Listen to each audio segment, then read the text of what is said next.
Well, this is my 2020 M1 MacBook review.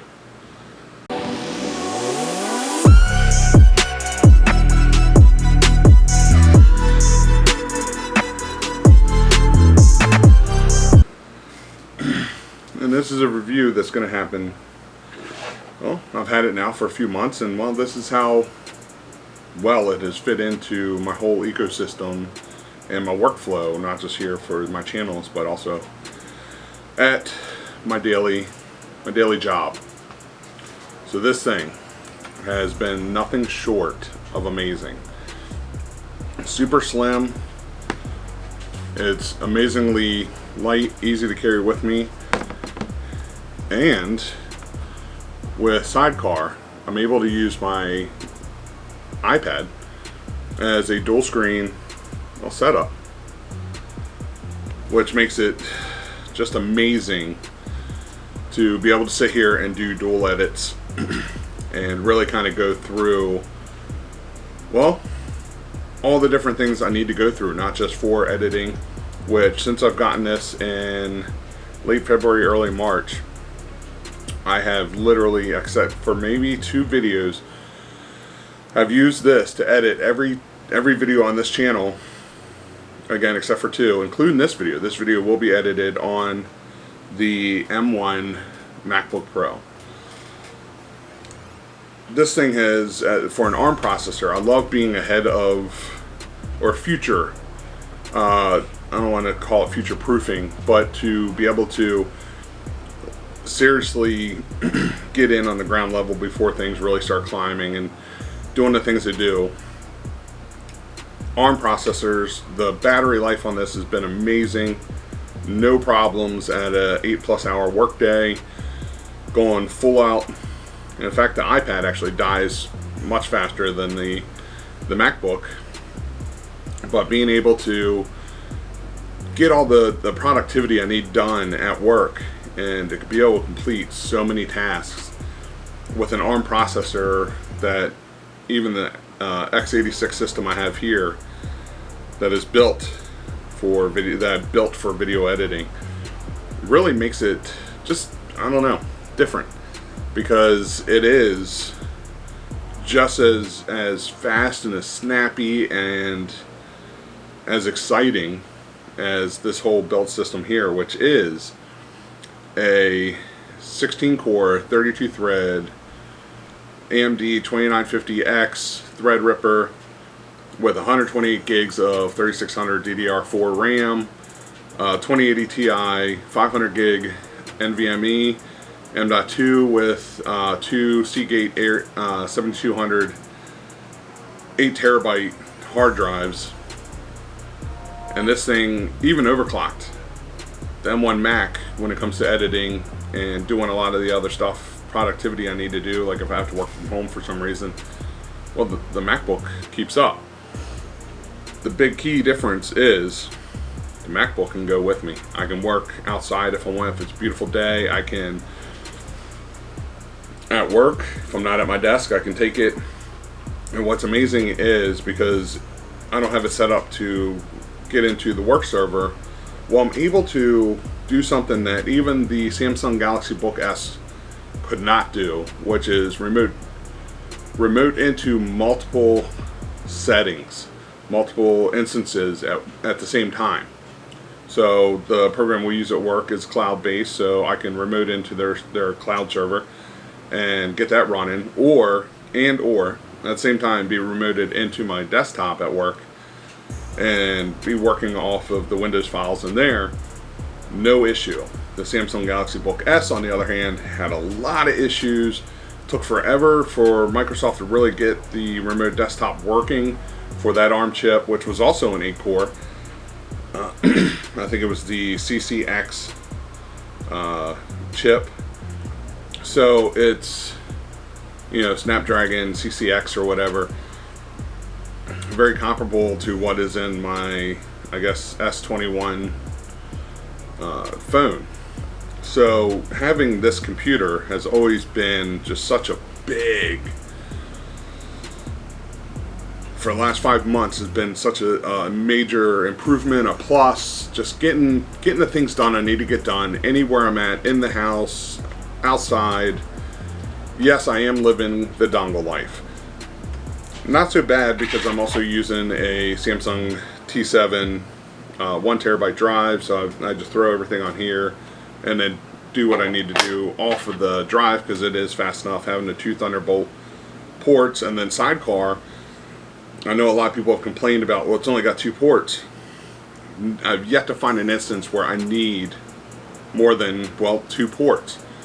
Honestly, the battery life on it is so great, I don't need to have it plugged in plus one of, taking up one of the ports. It's, well, just throw this in one port. I got a SD card reader that goes in the other port when I need to transfer video files or anything like that, and it just, it's good. It's done. It's super snappy, super fast. Being an iPhone person, I also am able to just AirDrop video files and photos to the MacBook for editing or whatever I need to do there. And that really helps out, including at work when I got to take photos of things and just AirDrop them to the laptop, and I'm able to email them out. Honestly, just how portable this laptop is, and it's really not much more to also carry the iPad with me to, when I'm at work, jump out into the warehouse and set up literally anywhere on top of a pallet. I got a little makeshift table if I need it, where I'm able to really just sit down, get work done while still being out and movable, and having a good sight on what's going on in the warehouse versus just sitting at a desk trying to get work done, well, when work needs to get done. And that's one of the key things I want to say about this M1 MacBook Pro.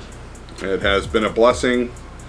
Honestly, are there downsides? I'm sure. I have yet to find many. Again, the battery life on this thing's been amazing. How fast it is. A 7 or 8 minute 4K video renders in about 2-3 minutes, just like it would on my x86 custom built PC that cost thousands and thousands of dollars and took months to get all the components I have on it now, all in one little package that only costs about $1,299. Be honest with you, if this had come out before I was building this, I might have just got the MacBook and just stuck with that,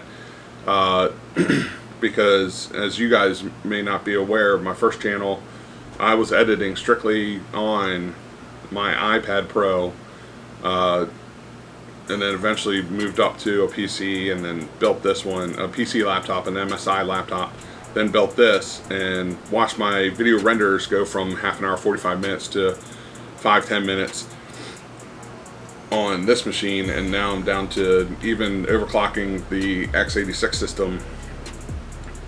8 to 10 minute renders are taking anywhere from 2 to 4 minutes, and they're being uploaded. The one key advantage is the PC is hardwired in, so its uploads are a little faster, downloads are a little faster, but I am fully immersed in the Apple ecosystem using an iPhone, an iPad, Apple Watch, MacBook Pro, Apple TV. I even have an Apple Time Machine, older, but it backs up my MacBook and gives me Wi-Fi 6, which was the standard at the time when that last came out, and I got one of the last ones before they were discontinued. So having that stuff and completely being immersed into the ecosystem has really helped me in many facets of my life. So guys, that's what I found after 5 months of use with the MacBook Pro. This is only the 512 gig with the 8 gig of RAM, so it's not fully spec'd out. The touch bar, I didn't think I was going to like it as much, but I use it every day, constantly. It is very nice. Having a touch bar where things change versus always having to remember what the F4 and F3 and stuff like that is. key takeaways: Command C, Command V. I still haven't got the muscle memory because I'm so used to pinky and pointer finger for Control C, Control V when cut and paste. Using those type of shortcuts because they're so close together. I mean, they're literally that close together. You know what, within an inch and a half apart. So having that muscle memory is yet to really pick up. This keyboard is actually pretty nice to type on, bang out some emails, type out my shot list or anything like that. I do have a Apple keyboard and mouse, but I find myself not using them as much just because the trackpad. Apple wins hands down every time with the trackpad. It is literally the best thing that Apple has done, and no one out of all the laptops I've ever tried can keep up. Typing experience, I think ThinkPad still has the best typing experience, but the Apple MacBook is not far behind with these new key switches once I got away from the butterfly. So it's not a bad experience for typing on. Again, I do like just having, this keyboard is much better than even the second generation Apple keyboard that I have and use at times. So again, guys, this is my M1 MacBook Pro review after 5 months. Well, hope you guys enjoyed the video. Please come back, check out the other videos I put out. If you like, hit that subscribe button down below, and well, I'll see you guys next time. Peace.